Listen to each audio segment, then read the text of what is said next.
এই ছেলেটা কে রে? একবার সরিও বললো না। আরে তোর তো ভাগ্য ভালো, ওর সাথে তোর কথা হয়নি। কখনো কাউকে ভালো কিছু বলেছে বলে তো আমার মনে হয় না। দেখলাম ক্লাসে একা একা বসে, কেউ সাথে কথাও বলে না। Excuse me. হ্যালো। জি আমি। আমার কলমটা পড়ে গিয়েছে। তো কি হয়েছে? তো উঠিয়ে দিন। আমি কলম উঠাবো? আচ্ছা থ্যাংক ইউ। ভালো থাকবেন আপু, আসি। এখানে থাকলে হয়তো কলম উঠাতে উঠাতে আমার পড়াশোনা ইয়ার হবে না। গাধা নাকি আমি? আপু? হ্যালো, আসসালামু আলাইকুম। কে? আমি তা তো জানি, কিন্তু কে আপনি? আমার পরিচয় জেনে আপনার কি হবে? আপনি আপনার পছন্দ মতো আমাকে একটা নাম দিয়ে দিন না। আশ্চর্য, আমি তো আপনাকে চিনি না, নাম কি করে দেব? চেনেন না চিনে যাবেন, কথা বলতে থাকেন, আস্তে আস্তে এমনি চিনে যাবেন। আমি একজন অপরিচিত মেয়ের সাথে কেনই বা কথা বলবো? কারণ পরিচিত কেউ তো আপনার সাথে কথা বলে না। একজন অপরিচিত মানুষ আপনার সাথে কথা বলতে চাচ্ছে, তাতেও আপনার সমস্যা। ওয়েট, আপনি মেবি আমার ভার্সিটির কেউ, রাইট? যদি বলি হ্যাঁ। আচ্ছা, তা আপনি যদি আমার ভার্সিটির কেউ হয়ে থাকেন তাহলে তো আপনাকে খুঁজে বের করে আমার বাম হাত রেখে। তাই নাকি? কিন্তু আপনার তো কোনো ফ্রেন্ডসই নেই, তাহলে আমাকে কিভাবে খুঁজে বের করবেন? তা অবশ্য ঠিক, কিন্তু চেষ্টা করে তো সৃষ্টিকর্তাকে খুঁজে বের করা যায়, আর আপনি তো সামনে মাটির মানুষ। ওকে, তাহলে ডিল ডান। দেখি খুঁজে বের করুন। বাই। বাবা ডেকেছো?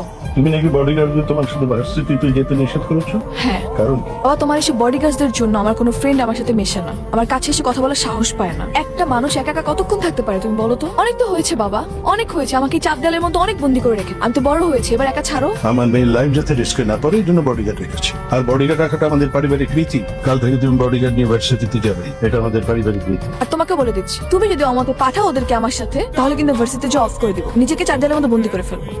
অনেক হয়েছে বাবা, আর কত? তোমার এসব অ্যারোগেন্ট বিহেভিয়ার আমি নিতে পারতেছি না। আমি তো একটা মানুষ, আমাকে একটা ছাড়ো প্লিজ, ভালো লাগে না আমার এইসব।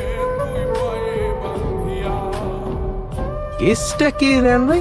রাত বেরোতে তো আপনার হাসাহাসি শব্দে ঘুমানো যান। কি বলেন ভাই? ওই হাসাহাসি করলাম না, কেসটা আমি একটু বুঝতেছি, তার নারী ঘটিত বিষয় মানুষ। তেমন কিছু না। আসলে হচ্ছে কি, ওই ভার্সিটির ফ্রেন্ড, আমরা একসাথে পড়ালেখা করি, ওই লেখাপড়া নিয়ে ডিসকাস চলতেছিল। ও আচ্ছা, লেখাপড়ার বিষয়। না, এটা ভালো, তবে প্রেম ভালোবাসা কিন্তু ভালো না। প্রেম মানুষকে ধ্বংস করে দেয়। হ্যালো, কোথায় তুমি? আমি তোমার কথা মতো ইউনিভার্সিটির পিছনে যে পার্কটা আছে না, সেখানে চলে আসছি। আজকে ওকে দেখা হবে না আমাদের? হ্যাঁ আসবো তো, কিন্তু আগে দেখি তুমি তোমার বুদ্ধি দিয়ে আমাকে খুঁজে বের করতে পারো কি। যদি বের করতে পারো তাহলে তো দেখা হয়েই যাবে, আর যদি না পারো তাহলে তোমার কপাল খারাপ। তোমাকে কিন্তু ব্ল্যাক শার্টে আছে খুব হ্যান্ডসাম লাগতেছে। আমি কতদিন যাবত পাগলের মতো তোমাকে খুঁজতেছি। কেমন মানুষ তুমি?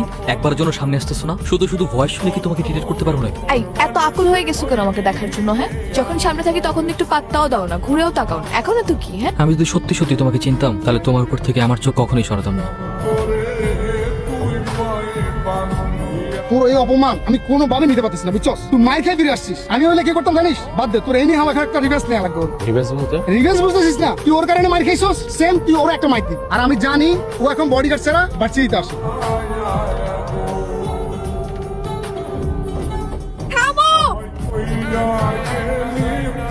I love you.